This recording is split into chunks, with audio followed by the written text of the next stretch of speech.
Stand up for righteousness. Stand up for justice. Stand up for truth. I truly believe that thoughts are the greatest vehicle to change.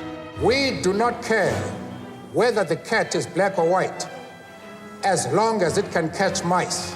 We choose to go to the moon in this decade and do the other things, not because they are easy, but because they are hard. Victory in spite of all terror. Victory however long and hard the road may be. To those waiting with bated breath for that favorite media catchphrase, the U-turn, I have only one thing to say. U-turn if you want to. The ladies not for turning.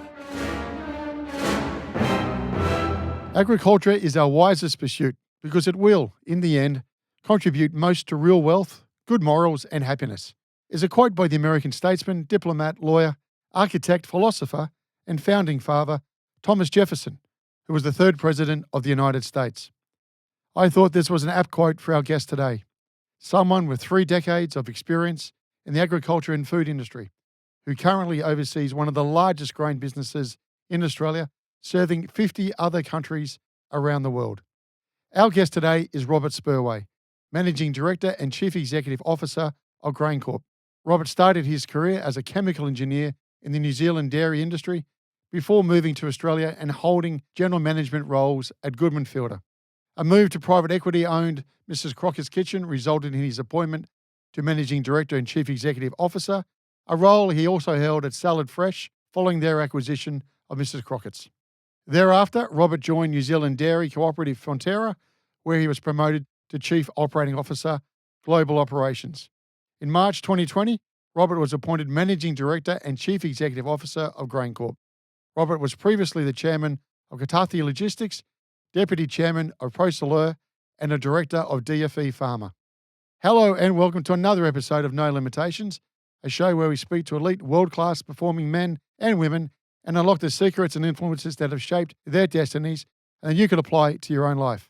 For our first-time listeners from all over the world, please don't forget to follow on your preferred podcast platform and share with your friends and colleagues. And for our listeners in Argentina, Switzerland, and Indonesia, a big hello. I am your host, Greg Robinson, Managing Partner of Blenheim Partners, board and executive search firm. In an insightful discussion, Robert stands in the shoes of the Australian farmer, shedding light on the challenges they face, such as turbulent weather patterns, supply chain disruptions, and high energy prices. Despite this, Robert remains energised and buoyant about the future of GrainCorp as biosecurity becomes increasingly important.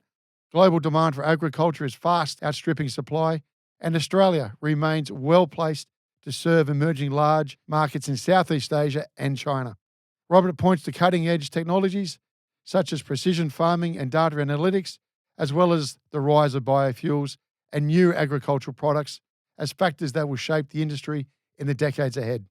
Robert also brings to the fore the opportunity for the nation to enhance its rail networks to better supply the domestic market and Australian exports. Lastly, Robert shares his story about his rise through the ranks in the food and agriculture industries in New Zealand and Australia. And he emphasises the importance of vision, purpose, and strategy in effective leadership. So sit back and enjoy in unexpected places. Robert, welcome to the show.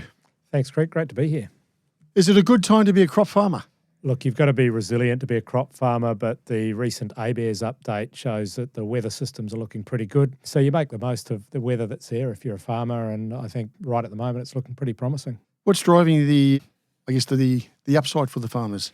The world markets, or what's really in them ahead? Ultimately, it's a supply-driven equation. The weather in Australia is so important. We're starting this crop season with really good subsoil moisture. Obviously, it depends on what the weather rolls out over the next couple of months as the crop develops. But underlying demand around the globe is also strong. The macroeconomics are great in our sector. We've got a growing global population, strong demand for Australian product.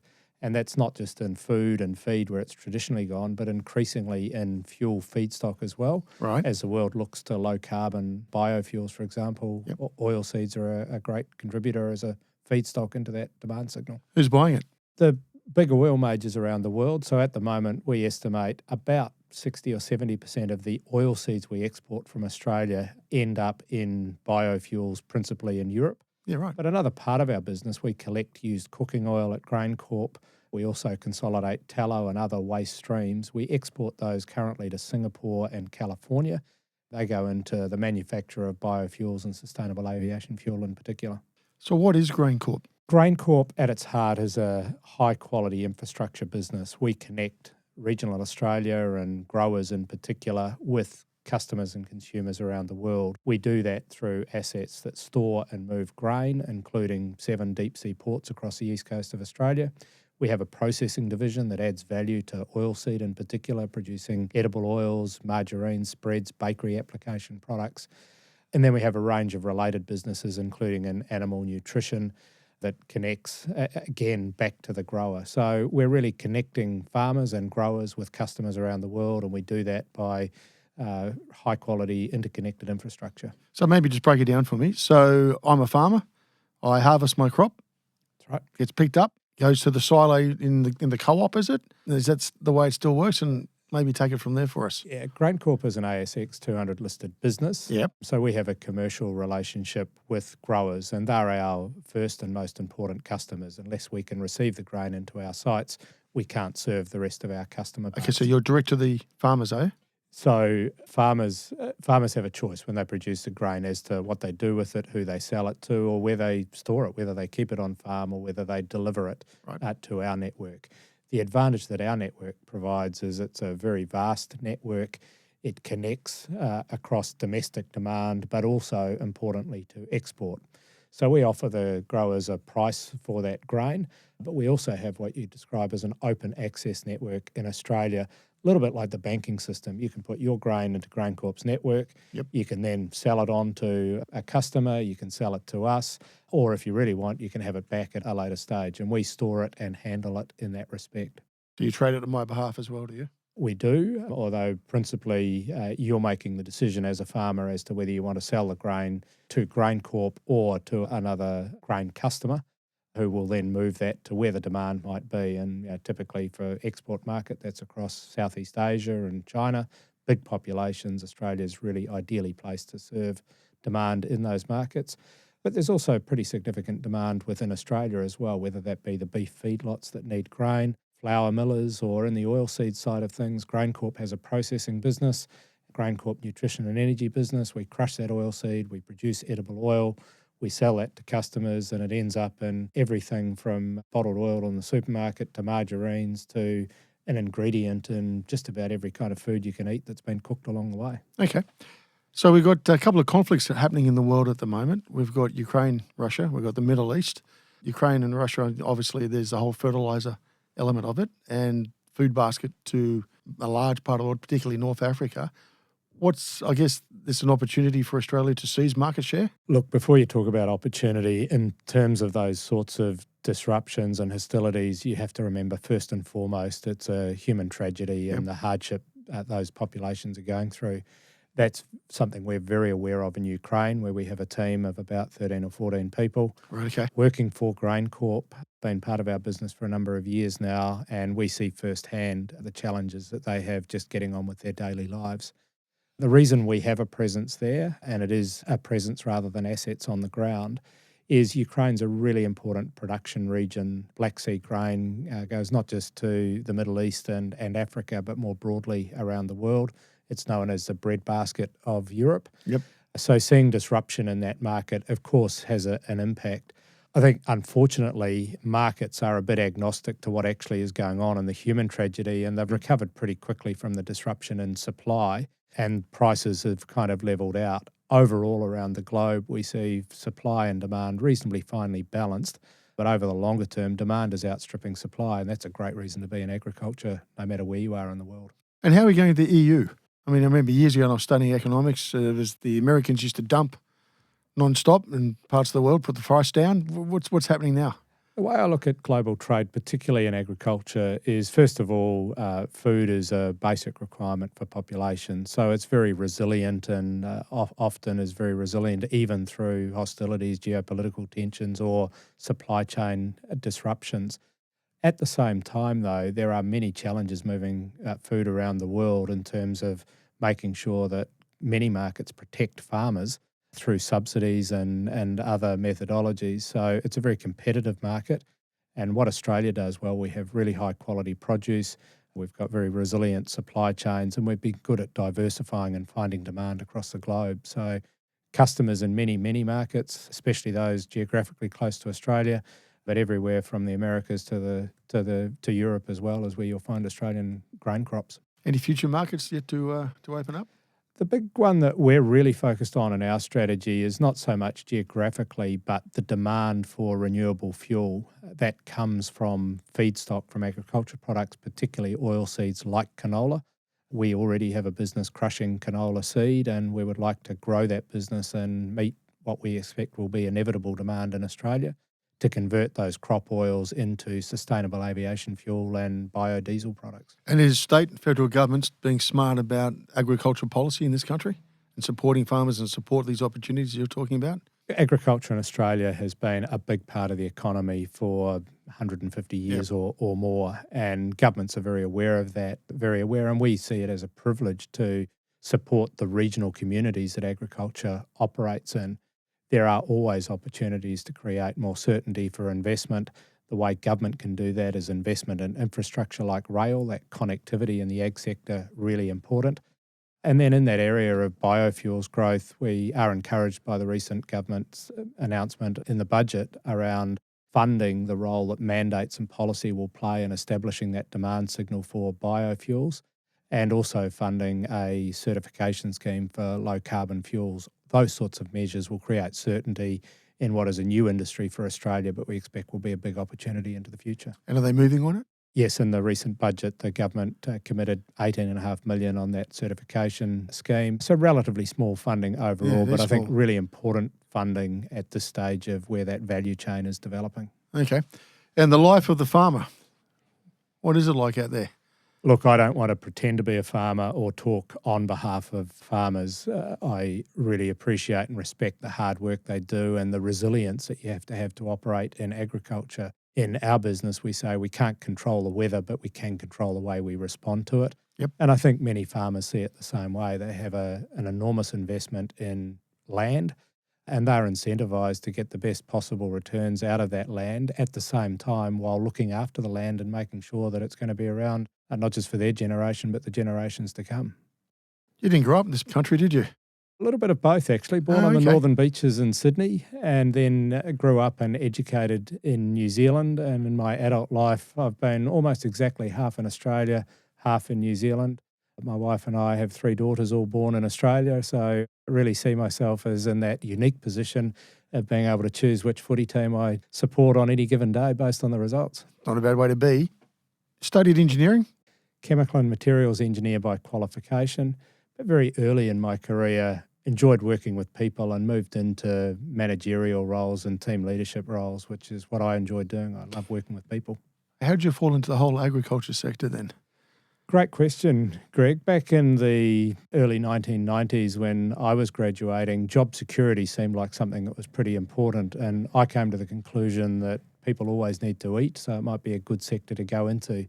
And if I'd known all the challenges of global agriculture, I might have thought differently, but overall that has held true, probably no more so than over the last few years where we've seen the importance of food through the disruption of a pandemic. So it's an interesting industry, very broad in terms of the sorts of people we employ, whether that's on farm right through to high technology areas and in processing. Of course, global network of marketing and interactions with government on global trade. So really broad sector with lots of interesting opportunities for anyone coming through. And one of the things I enjoy doing is sharing some of my experiences over the decades with young people who are looking at perhaps a career and hadn't thought about agriculture and what it might bring to them. Yeah, the career took off mainly in early days in New Zealand? Yeah, so I qualified in New Zealand. My first job, first 5 or 6 years out of university was in the New Zealand dairy industry. Yeah. That's where I moved from engineering and project management roles into general management roles, and really appreciated the role that people play in just about every part of the sector. It was people's performance that delivered the results. And I guess that's what took me from the pure engineering side of things into leading people and looking at how to get the best out of teams of people and out of the assets that we're privileged to operate. And Fonterra's been a success story. I guess from your perspective, why has it been so successful? I spent 8 or 9 years at Fonterra after it was formed. I went back to New Zealand in the 2010, 2011 period.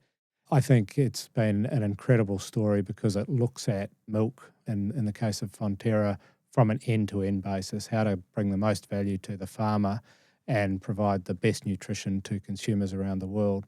That's very similar to what we do in GrainCorp. We're investing in innovation to help the farmer, whether that be through new technologies and data technologies or whether it be through technology solutions, things that we can do to help the farmer and help the sector grow volume. That helps GrainCorp. And then as we look to move grain through our business, we're using technology to improve the efficiency of that. That helps customers, it helps shareholders in terms of the returns. And increasingly, we see huge opportunities around investments that are going to improve sustainability of agriculture as well. So where's the investment in technology? Where are you spending all the money? We're not spending a huge amount of money in that space. We've got a business to run, and anywhere we deploy capital, we look to get a solid and strong return from that capital. We're really delighted with our sponsorship of a Nuffield scholar in the ag sector, Katrina Swift, who's working on the role that AI can bring into productivity in the ag sector. We're excited about that sort of research that she's doing.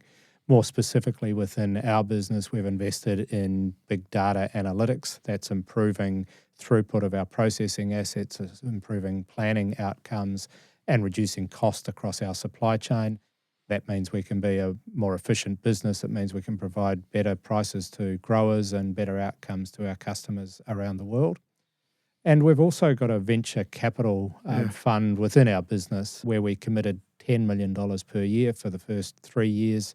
So each year over that first 3 years, we're coming to the end of that 3 years now. We're likely to extend that. And we've been delighted with the results we're achieving. Our focus is on where we can bring something greater than just a financial contribution to a startup or early stage business. Ideally, we're looking for something that's going to improve the overall sector, whether that be in sustainability or productivity or better still, both, but also where we can learn from it and where we can provide some scale-up opportunities for those businesses. So we've got a range of businesses that we're involved in, anything from future feed, which is the extraction of Asparagopsis from seaweed, to reduce methane emissions from cattle. Our most recent investment was in a company called Peptobiotics, which is an alternative to antibiotics. Right, okay. Again, complementary to our animal nutrition business and the technology we're bringing into that part of our business. And half a dozen other businesses, we're delighted with those investments and the way we're learning from them, and we look forward to the success those businesses will achieve in the years ahead. And Robert, looking at Australia in terms of agricultural technology, where do we sit in the world? Are we at the pinnacle? We're somewhere down? Where do we play? The way I'd describe it is we're a very humble country, particularly in the ag sector, but we're also an extraordinarily resilient sector. We farm, and our farmers farm, on the driest inhabited continent on the planet. They must be good at what they do, and for decades they've employed cutting-edge technology, whether that be in precision farming, the technology that connects farming equipment through satellite and improves precision farming outcomes and reduces cost and allows us to be more efficient, or whether it's the investment in technology of seeds in the cropping sector, more resilient seeds that improve outcomes during dry years and increase yields in better weather conditions. So there's a whole range of technologies used, and I think it opens up the opportunity for even more growth in that space in the years ahead. That agility of the sector has been really well demonstrated, just not all that well talked about because as a sector, I think we're very humble. Where we rate around the world, I think we've got some leading technologies supported by organisations like CSIRO. Yeah. They've brought some great technologies to the world, and we're delighted where we've been able to partner with them on some of these new technologies like future feed being an example of that. AI? Well, everyone's Again, talking about it, Robert, non-stop. So what does it mean for you? Look, I think AI is one of those technologies that is already becoming ubiquitous in the technology we use daily on our phones and computers and those sorts of areas. Undoubtedly, it will scale rapidly and find solutions to problems that we perhaps didn't know exist. In GrainCorp, we're looking to make sure that we've got appropriate governance around that to encourage its adoption, but do it in a way that's safe, meaning that we're protecting our data, we're protecting our customers, we're protecting our people, but finding a way to use that technology to improve our business and using, for example, the case studies of the venture capital businesses we've invested in. Many of them are using those new technologies to drive and scale their businesses. The sponsorship of our Nuffield Scholar, Katrina Swift, is a great example of how we look at where AI may be looking for solutions in the ag sector. Okay. Where'd you get your big break? Because I see you've been overseas. You changed. You had a couple of different roles in Fonterra, but also you left it and came back. Yeah, it's a really good question and not something I've often reflected on. I'm not sure that when you look back, you ever think about it as a big break per se. I enjoy working with people. I guess every time I've had an opportunity, I've looked at it about, am I going to learn something out of this? Am I going to be better? And you come to the realization, even 30 years into your career, that every day you're learning something new. And that's one of the privileges I've had in all the different jobs I've had, is that opportunity to contribute through realising that I'll know more tomorrow than I did yesterday. You set out on an agenda, Robert? Are you one of those guys that plan, or how do you go about it? Not so much.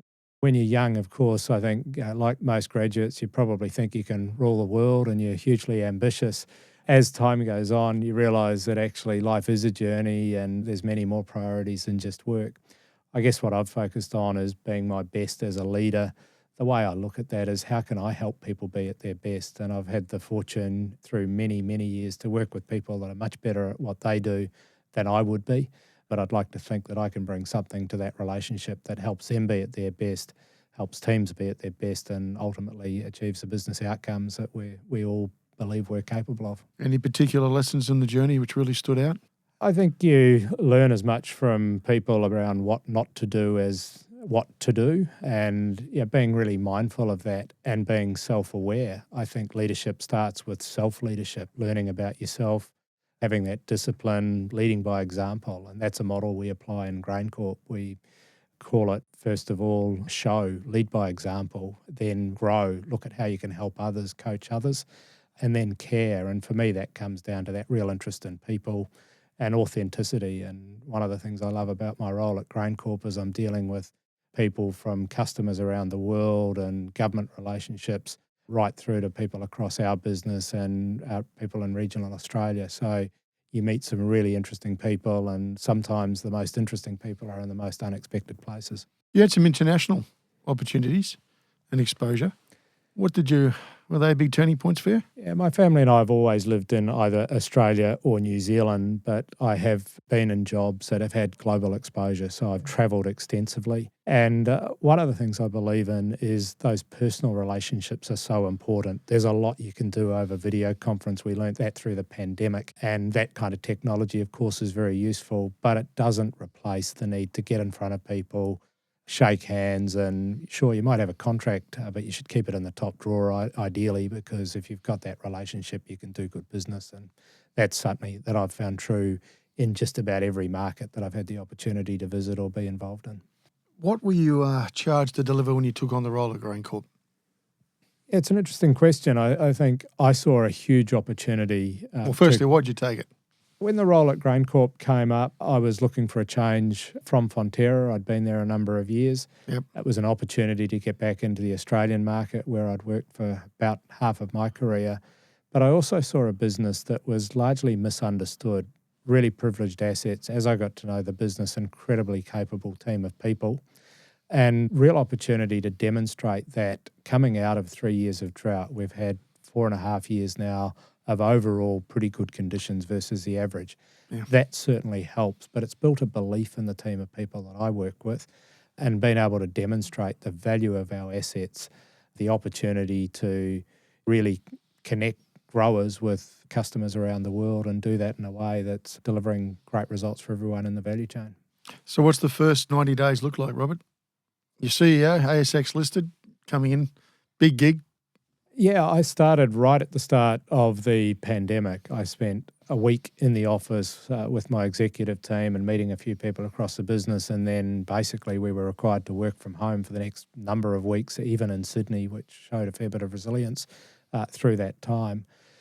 So I took the first 3 or 4 weeks to learn a lot, set up, because we couldn't meet face-to-face, I set up probably 50 to 100 maybe video conferences with small groups of people across GrainCorp, hearing what they had to say, getting to meet them. And that was a really useful way to learn about the business and arguably meet more people than I could have done if I'd been doing it in the traditional way of getting together and travelling around. So as hard as it was being constrained to sit behind a video screen, it was a very efficient way to learn the business.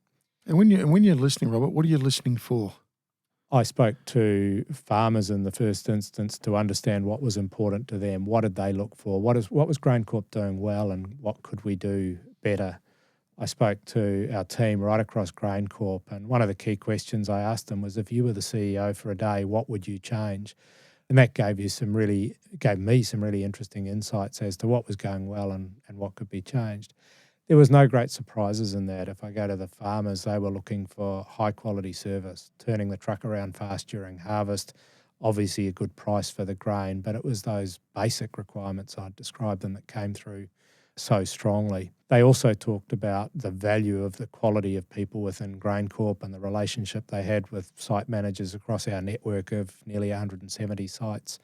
So again, that was an opportunity to recognise the importance of investing in people. And so we set out on programs that invested in people in GrainCorp to lift our capability of our frontline staff so that they had the tools to do what they want to do so well, to look after growers and look after the teams of people that they're responsible for.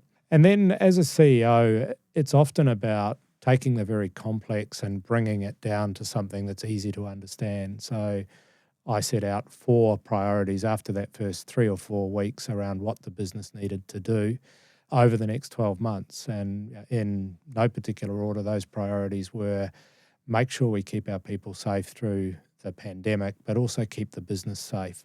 So that involved having a narrower group of people looking after those aspects. When I came in, there was probably 30 or 40 people meeting 3 times a week to discuss pandemic response. Brought that back to 4 or 5 people that could do that on behalf of everyone across the business.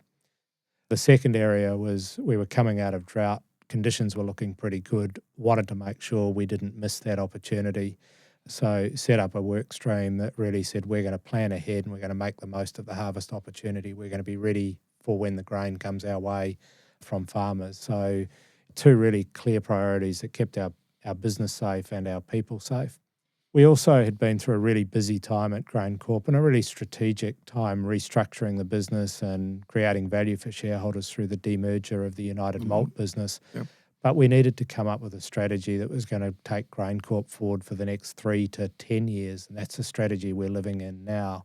So we did a piece of work around looking at the strengths of the business, looking at where we were going to get the best returns.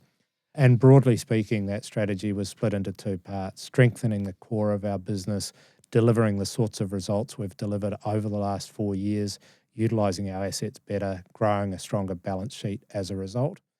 And then on the other side of the strategy, we identified 5 key areas that we thought would work well for growth based on macroeconomics and the right to win that the company had. And one of those areas is that biofuel feedstock. It's an area that we're still exploring. We're building out our capability. We've seen growth in that part of our business already, and we're really excited about the potential opportunity for a large expansion to our crush capacity once the conditions are right and the value chain is built out across biofuels and the demand in Australia. So, as I said, it's taking the very complex and bringing it down to very few items that people can remember and get in behind, and prioritising effectively so that we're working on the right things at the right time. And who are you messaging this to, Robert? How far down do you go? And what form of communications tools do you use? Look, my experience in communication is no one channel is going to work for everyone. So within GrainCorp, we use video, we use newsletters. We've got an amazing comms team that supports that work. We've also got a application at work that allows anyone to be involved in the conversation, and that's used widely.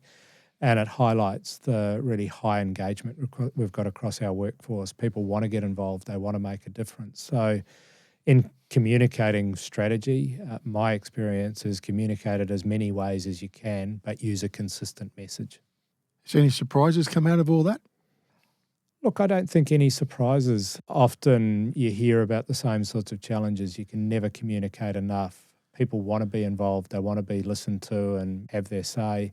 If you allow that environment, one of the areas that we've worked on at GrainCorp is ensuring that we've got really clear values. We've relaunched those in the last 12 months, and that's all about creating an environment where people can thrive. That is about having clarity around what the vision, the purpose, and the strategy for the organisation is, but then it's about allowing people to get on and do that work. And I've seen numerous examples of that. In many cases, an executive team or a board can only set the direction. You then rely on people that are close to the customer to make the decisions and do what's right for the business. And through the pandemic, we saw really great examples of that. I think it focused us all on some of the challenges we were facing.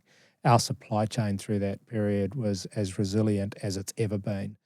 We shipped over 9 million tonnes each year over 2 years. We were exporting 1 million tonnes a month continuously, which was unheard of for GrainCorp. And the way we were able to do that is to rely on the people that ran our ports and ran our sites and could see the challenges. We supported them with clarity. We made sure we were planning a little bit further ahead than we might have otherwise done previously. But then the results dropped out as a result of that combined effort of planning and autonomy at team level. Optimisation of rail. We had a former CEO here of one of the rail companies not that long ago, talked about missed opportunity in terms of even ESG, efficiency, cost, and speed to market. We sort of seem to be a little bit behind there. Look, rail's a hugely important part of that connected nature of our infrastructure assets. We're a large customer of rail providers, and it is the best and the most efficient way to move grain from regional Australia to the port zones for export around the world. Yep. In fact, at scale, it's the only way to do it. It has sustainability benefits over road transport, but it also relies on making sure that the infrastructure is in place to do that. We have seen challenges across Australia for different reasons in different states. Yep. Generally speaking, governments are starting to lean into that, but you compare with where we're at relative to other countries around the world, and clearly our rail infrastructure is not at the same standard we see in many other mature economies. So that is an opportunity, and it's something that we need to find the right balance as a country in terms of the investment versus the return we're going to get from that investment. And it's an area we work closely with both state and federal governments on. Think they're listening? I do think they're listening. We're also appreciative of the challenge of what's ahead of us as well. We've seen rail volumes increase significantly over the last 3 years. It is not just about the infrastructure, it's also about the policy and the settings and making sure that we can operate efficiently in terms of connecting grain through both rail and road to port. So you say your strategy, what would be different if it wasn't good times but it was drought? Because that's the game you're in. Indeed. If you look at our strategy, it is about diversifying the quality of our earnings. We do have an insurance product in place to protect against drought. Pleasingly, in the last 4 years, we haven't needed that. In fact, we've paid away against that scheme. What we look to do is make sure that we variabilise as many of our costs as we can so that we can ride through those cycles and still be a viable and thriving business in drought years. We're investing in those adjacent areas that are somewhat anti-cyclical but also more stable over time. We've seen huge growth in our GrainCorp nutrition and energy business. We've made a recent acquisition in the animal nutrition space. That's all part of that strategy that's in place at the moment to grow the business over time, but also to make it a more resilient business over time. Part of it also is making sure that you're at your best, not just in drought times, but in the good times. And I think the results that GrainCorp's produced over the last 3 years have exceeded anyone's expectations prior to that. So we're really demonstrating the value of this business, not just in the bumper times, not just in the drought times, but on average through the cycle. We've got the confidence to come out and say, we're a business that you should look at through the cycle over a multi-year period. And if you do that, we're sharing a guidance of 320 million in earnings per year. Not many businesses are able to do that. We do that because we think it's important that people understand how to look at this business in the longer term rather than year by year. As I've said many times, we can't control the weather. We can control the way we respond to it. Thinking about our business as a through-the-cycle business is one way of doing that. And where does it sit in terms of exports in Australia, percentage-wise, the crop? Look, if you look at Australia's overall crop production, Yeah. and it's relatively small from a global point of view, but it's larger if you look at the export share of that. Yep. GrainCorp makes up about just under between a third and a half of Australia's grain exports. It depends a little bit on the weather. Yeah. If we're having a really good season in Western Australia, not so much. It can move the balance around. But typically, Australia produces 3 times as much food as what we need. That's certainly the case in crops. And we export that to countries that need that food, feed, and increasingly fuel feedstock around the world. Aussie dollar low helping? The price risk is borne by the grower, so a low dollar will help the returns that they get. That's important because with higher interest rates, higher input costs like fertiliser, we work very hard to make sure the farmer is getting the best possible price. Doesn't really affect GrainCorp directly. Our business is a volume business. We work really hard to make sure we're as efficient as we can be so we can provide a competitive price to our customers and the best possible price to growers. You're listening to No Limitations with special guest Robert Spurway. In our next episode, I sit down with 3-time Olympian and pole vault gold medalist at the Beijing Olympics, Steve Hooker, OAM, founder and director at IHI Projects. I just knew it was my moment, and I just okay, this is it. Just let's go. And then from that point on, I just went through my process. It was the normal process I did before each jump. It was more automatic than it had ever been. It was just the process took over. Prepared my grip, prepared my pole, and it was a great jump. My 590 jump, big clearance, and made all of a sudden the equipment in my body and my run and everything synced up, and it went from being a very difficult, challenging, hard competition to a very easy jump. One of the easiest jumps I've done in my life was that 590 clearance, which gave me the win. Be sure to join us in our next episode. And now, back to the show. Let's go back to you. You're starting as CEO. You're reviewing your staff, taking your time to do that, as you said, and asking lots of questions. What are you looking for in terms of capability or fit? If I'm going to work with Robert Spurway, what's he looking for? I look for people that can work well with each other, and that's not a singular consideration. It's what's the diversity that we need across a team. And it's not just diversity and inclusion in the way we talk about it these days. It's also diversity in thinking styles and experiences that you bring to a team. I'm incredibly privileged, not just in GrainCorp, but the other businesses that I've worked in, some of the amazing people I've worked with. My role then becomes to look at how I can help those people be at their very best and how we can be at our best as a team. That comes down to my contribution to the team as well. So in many cases, I look at it from that perspective. How do we make sure we've got people that are self-aware, prepared to learn, prepared to show a sense of urgency and indeed take accountability for our own actions? And I think that's something we're delivering really strongly at GrainCorp. We centre that around our values, and our values are we stay safe, we do what's right, we care, and we deliver. And they resonate with not just executive teams, but everyone across our business in my experience. And it's a good way to think about, is what I'm doing consistent with the outcomes we want at GrainCorp? Is it consistent with our values? If it is, you're going to succeed in our environment. Much different to your experience in New Zealand, Fonterra, and the other organisations you've worked in? No, it's funny when you go to different businesses, and I haven't worked for all that many companies over my career. I've tended to stay reasonably long lengths of time. Yeah. But I hear around the town as well, everyone thinks they're a little bit unique in terms of their business. At the end of the day, businesses are about people, the quality of the people. That's the same wherever you go. Sure, we all do different things in different businesses, but at the end of the day, you're trying to make sure that you're creating a profit out of buying something, selling something, and converting it in the middle. And if you do that efficiently and you break businesses down to that core purpose, they're not that vastly different. Where are you spending your time then? I spend a lot of time both in the office and then out and about around our business. I like to get out, visit our operations. You can't make decisions in allocating capital unless you see where it's going and what it's doing. I look to make sure that our people are getting the support that they need and understanding where it's at. And as a CEO of a listed business, of course, working with all our shareholders is an important part of my role as well. So particularly at the moment, it's fresh in my mind. We announced our half-year results 2.5 weeks ago now. So my CFO, Ian Morrison, and I have been out meeting shareholders. We don't just tell them what we're doing, we ask them what they think as well. What do they think? We're getting a lot of support for the strength of our balance sheet, the exposure we have to biofuels and the considered strategy that we have in that investment space. play. Yeah. There's also appreciation that ag is a cyclical sector and there's some challenges around that. So we're working very hard to make sure we're demonstrating we're making the most of the environment that's there and we're producing the best possible result at any given time. But I think as a business, GrainCorp is well recognised over the last few years of having been able to make the most of the conditions that are there, providing very strong returns to shareholders through that, and also having a strong balance sheet that allows us to invest in our strategy into the future. So who do you compete with?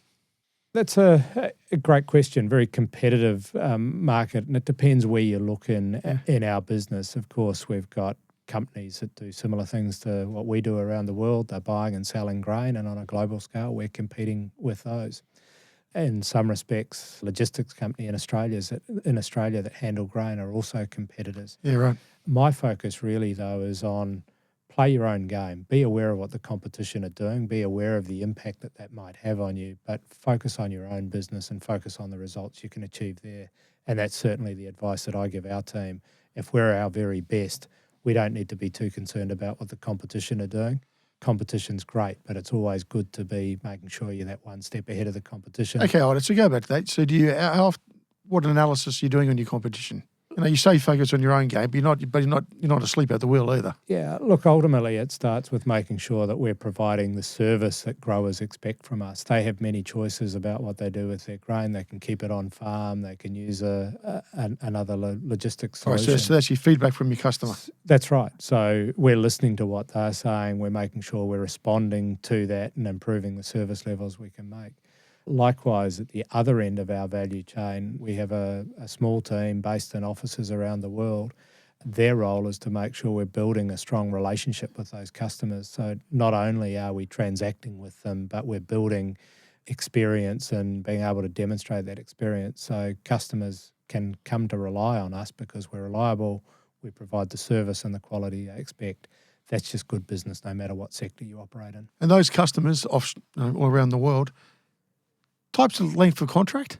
In the ag commodity sector, it is unusual to have long-term contracts in all of the business we do. Yeah. I'm not going to get into the specifics of that. But it's one of those areas that if you're providing the service, we have many customers that have been strong customers for 10, 20, 30 years. And that's not because we have a contract with them, but because of the nature of the relationship and the ability that we have to service their needs.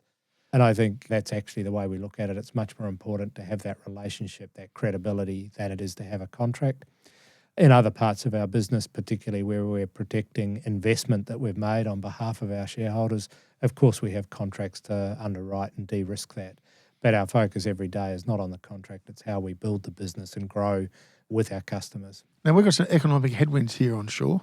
Interest rates, inflation, low productivity.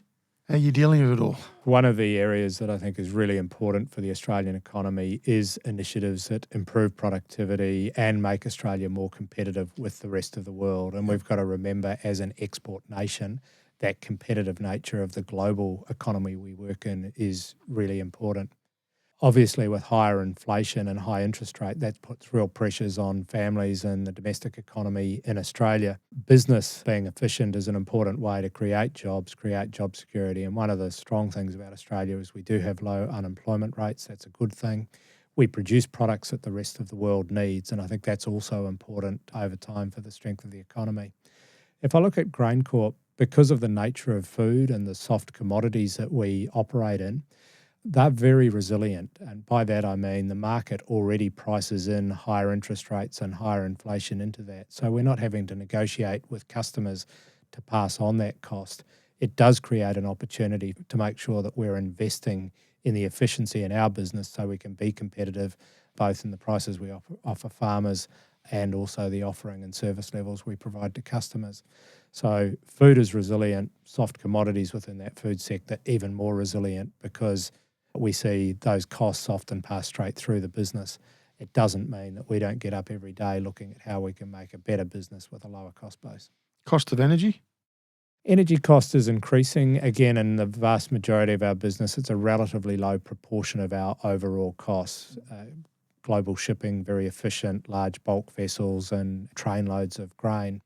In our processing area where Shipping was up for a while, but it's come down, isn't it? It has come down, and again, the ultimate customer usually bears the cost of that. So one of the things that we were able to do to help with that cost was provide a really resilient and reliable shipping service so that customers, when they ordered from us, would know they were going to get their product in the time frame. And are our ports world class? Certainly in terms of their use. So we own and operate our own bulk port, so we're not reliant on others. They have very fast loading times. The constraint in the whole network is the rail capacity into the port, and that's an area we continue to work on to improve the efficiency of Australia's agriculture exports and grain exports through our ports. So if you were PM for a couple of days, what would you change then? We're talking about an opportunity and a half here, aren't we? I'm a huge believer in business and markets finding the right outcome. So government needs to make sure the policy settings are right and then let business get on with it. Yep. And sure, that involves investing in the right areas, but ultimately creating a competitive environment, and then the market will work out who's going to have the right to win. Okay, so what would you do? That was a nice theoretical answer. What would you do? Specifically, I think you've got to bear in mind that often these things... Well, have we got a vision set out for rail? I don't think we do we? It varies state by state. If I were looking at rail, need to find the right balance between investing in the capacity we need in the near term versus the long term. Real opportunity to complete some of the initiatives that have already been announced and committed to. Inland rail, an important initiative. It would be a real wasted opportunity if that's not completed right through to the destination, both in Victoria and Queensland. So that would be one example. I think in business, one of the things that I celebrate is we talk about what we're going to do, we do it, and we commit to it. That's the opportunity that Australia has. Be really clear around what are we going to do and then follow it through and complete it. How are we seen on the global markets as a country? We've got an enviable reputation around the world, particularly in agriculture, for high quality produce, and that's valued by our customers around the world. And something that we work closely with government to protect. Biosecurity in Australia is an important part of that, making sure that we can continue to provide customers around the world with the high quality that they've come to expect from Australia. Biosecurity, talk us through that. Look, in agriculture, it's a bit like the weather and the climate. We're very exposed to those sorts of things. And having clear biosecurity protocols and strict protocols for imports into Australia and cross-border movements is really important to maintain access and market access for Australian exporters like GrainCorp in terms of the products we take to the rest of the world. We talked on the first 90 days and then your first 12 months, the 4 key points, the agenda that you wanted to achieve, and it sounds like you've done that exceptionally well. What rolled in thereafter? And do you change anything in terms of your engagement or anything in that sense? I think the focus shifted from developing the strategy, delivering on the opportunity that the first year of a bumper crop in Australia provided us after 3 years of drought on the east coast of Australia. We then went into a second and a third year of strong production. So really baking in that capability into the business became one of the themes. The strength of the earnings and the results we were producing also allowed us to build the strength of the balance sheet. Yeah. So the focus became on how we make sure we're finding that balance between returning that to shareholders and providing those strong returns, but also building a balance sheet that can support the ambitions we have in strategy and building out our capability to deliver on that strategy. We recently made an acquisition of XF Australia, trades as Performance Feeds and Nutrition Service Australia, animal nutrition business, high technology, improves the service offering and the capability for the existing customers in GrainCorp's feeds business, but also is a really great acquisition in terms of the returns it brings to our shareholders and the platform it sets for growth. That's just one relatively small example of the sorts of initiatives that now move our strategies from ideas into actually deploying that balance sheet. Biofuel feedstock is the other really big one. We're exploring all the opportunities up to and including a step change in the oilseed crush capacity we have, which we expect will be a big part of that value chain. As the fuel majors look to produce biofuels in Australia, we want to be a part of supplying the feedstock. What sort of percentage of revenues would it take longer term? What we've said is that the investment is likely to be a minimum of 500 million. Yep. So we would expect a return on that capital. It's difficult to put an exact number on it because we would also look, given it's a relatively new industry in Australia, to de-risk and underwrite that capital as much as we can. And of course, as the stronger that de-risking is, the stronger the partnership with the offtake and demand side of things, the less reward we would expect to get. So the more risk we would take, the greater the reward we'd expect to get. But you can imagine with a $500 million investment, even at high single digits, let alone double digit returns, it's a really attractive opportunity for GrainCorp in an enduring asset. Robert, how do you go about deriving or creating your strategy? Everyone does it differently. Is yours all internal? Is yours you're bringing in external? Are you going around the world looking at all the competition? How do you go about it? And where do the new ideas come from? I think it's all of the above. As we operate our business, our general managers across the different operating divisions, we're always asking them for ideas in terms of what they're seeing and opportunities to grow their business. So there's a bottom-up nature to it. We also have an externality looking at what the global macro trends are and how they might relate to what GrainCorp's good at, what's adjacent to what we're doing and where are the opportunities to growth. We do that with our in-house team. We call on external partners as and when we need them to help drive that through. Ultimately, strategy, of course, is owned by the board. Setting the strategy that then develops the initiatives we deliver on is all just part of that annual and ongoing cycle in any good business. Marketing. You've been an FMCG pretty much your whole career. You got to sell the product. Yeah. What's the message behind marketing? Well, first of all, I wouldn't describe GrainCorp as an FMCG business. We produce fast-moving consumer goods, but we're a business-to-business type model where we're selling to the brand owners. But at times in my career, absolutely, I've worked in that space. I'm not sure the principles are any different. It's about having a product that your customers will value. In our case, that also is a service, our ability to provide that product to meet their specifications and ensure that it's delivered on time. A big part of that is building appropriate relationships. So we invest in our people to get to know our customers, understand what our customers need. Once you know what your customer needs, it's much easier to deliver to it. So always be listening, always ask, consider how best you can meet your customer needs rather than thinking that you might know what it is. So that's the edge? I'm not sure there's any particular edge. I'm sure every business is doing the same sort of thing, but certainly my experience is the more you listen, the more you understand your customer, the more you'll be able to exceed their expectations. Okay. What changes did you make? Within GrainCorp? Yeah, you've had a couple of years there now. You've obviously had to make some changes. Yeah, look, there's been some changes in the members of our team. Some of that's natural. Some of that was a requirement to make sure we built out the capability that we need to deliver on our strategy.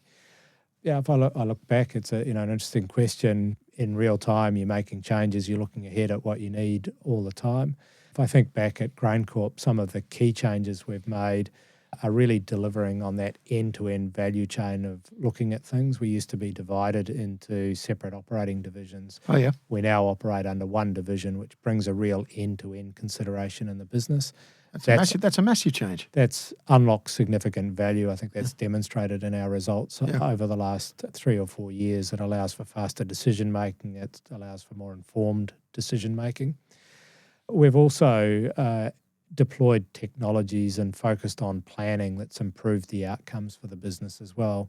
So that's involved changes right through the business, setting up the capability, bringing new planning teams together that, again, connect right across the business. So that's just 2 examples. But I tend to be someone that builds business by evolution rather than revolution. If you look back, you don't want too many disruptions along the way. Disruptions tend to be the result of when things are not going well. We want a business that's strong all the time, but always learning and always looking at what we can do incrementally better tomorrow than we did yesterday. So how many years are you thinking ahead? That's one of the privileges you have as a managing director is the fact that you need to look a long way ahead. We often talk about the fact that GrainCorp has a heritage that goes back 108 years, and we expect to be around for another 108 years. It's fair to say my focus is probably on the next 5 to 15 years in terms of how we build the capability into the business now from a vision and ambition point of view. But I also look here and now as to what we can make a difference on every year. Sustainability is a good area to look at in that respect. We all set targets for 2040 and 2050. They're important to put the beacon on the hill in terms of what we're going to achieve, but we're also focusing on what we can achieve within the next number of months and the next number of years so that we can hold ourselves to account on those and deliver on those, demonstrating best practice to our customers, creating opportunities for low carbon supply chains for the various products that we sell, looking at how we package up what customers are looking for around the world and allow farmers to get the benefit of that. So they're the sorts of things that we look at in much nearer time. So in answer to your question, there's some things that I'm looking at, what am I going to do in the next hour? There's many things that I look at as how is this business going to be even stronger in 10 years' time than it is now. 108 years old. Did it feel like that when you walked in? No, it didn't. One of the things that really impressed me about GrainCorp and perhaps surprised me was we had some deep experience in the business and some experience, hadn't been around 108 years, but there certainly were many people that had more than a decade or two of experience in the business, but with a really healthy mix of new people and new ideas coming into the business. In a business that when I joined had been coming out of drought. As I said, that was a really healthy environment to come into and a really strong platform to build the results we've delivered over the last 4 years from. What do you do with your execs, Robert? Do you rotate them? Because as you said, you changed the model. It was divisions, now it's open somewhat and more collegiate as a result, or more transparent and quicker decision making. Do you rotate your execs, or what in part of their development? How do you go? Short answer is no, not at executive level. We're a relatively small executive team, so we're often drawing on the requisite experiences and expertise. But a lot of that is how you work together. We meet weekly for half an hour or an hour just to share what's going on and making sure that we're working in alignment with each other and understand where colleagues might need support. We then have typically a monthly, sometimes every 3 weeks, longer meeting where we're looking at the more strategic aspects of what we're doing. We're managing the program in terms of strategy delivery and the compliance nature that comes with any large business as well. So I think that connectivity can be achieved not just through the personalities, that's an important part of it, but also the frameworks and the structures and the processes you put in place. What about yourself? How do you keep yourself refreshed all the time? You may not notice it, but I do try to get out for a run 3 or 4 mornings a week. I enjoy the fresh air. Although we're sitting here talking, I don't generally listen to podcasts when I'm running. I just like to be out in nature and do that. That's a way to keep fit. I think being fit and healthy is an important part of being effective at work. In the weekends and at times when I get a break, love spending time with my family in the outdoors, whether that be on a ski field, love a bit of snow in the wintertime, or on the ocean or at the beach in the summer. We are a family that enjoys the water, and that's something certainly I enjoy. My wife would argue fishing's not necessarily my strength, but sometimes point out it's not always the result that's important, it's the journey and the enjoyment. In your travels overseas, when you're overseas, obviously you're looking at business, but you're also looking for new ideas, I assume?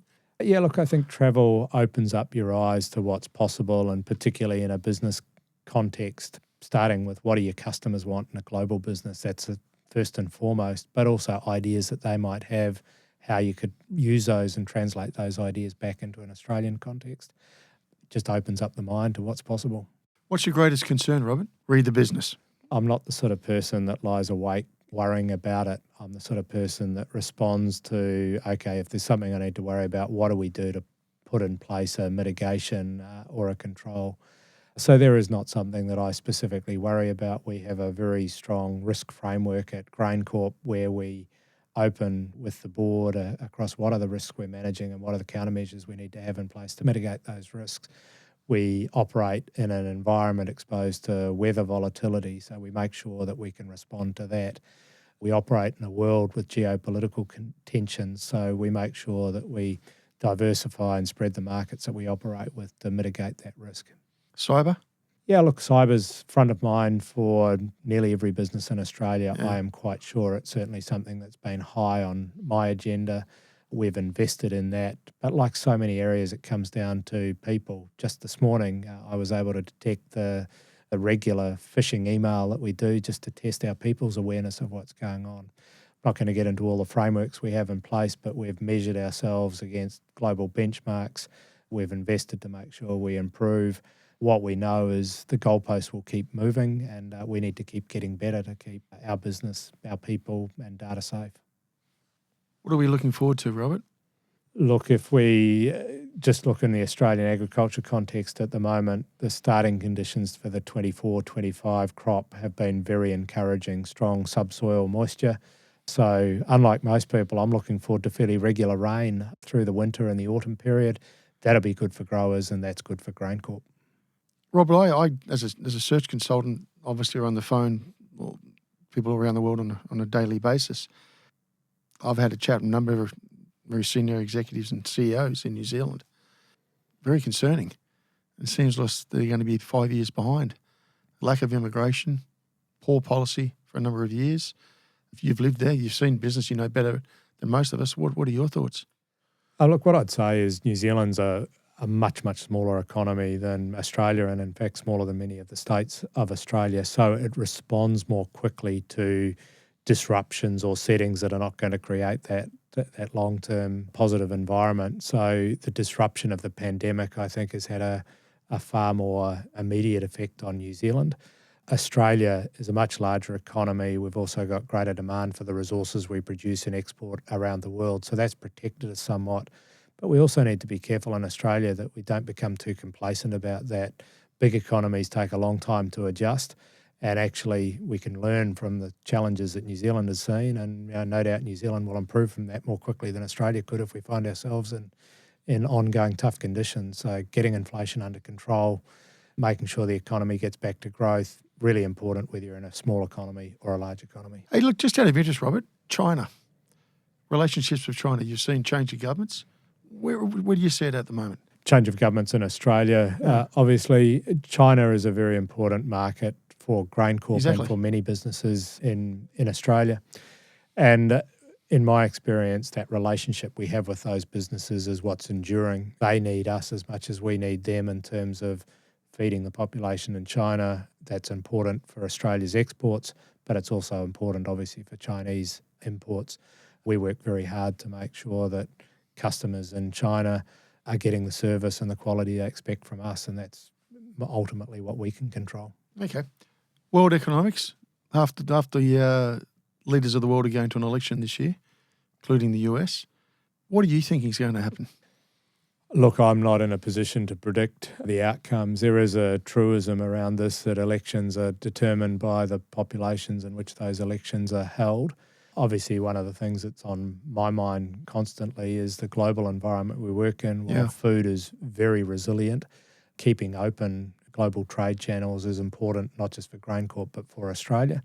So that's rules-based systems that provide certainty around that is obviously important and something that we advocate for alongside the Australian government. So if you're looking back at that young gentleman growing up in New Zealand, what advice would you give him now?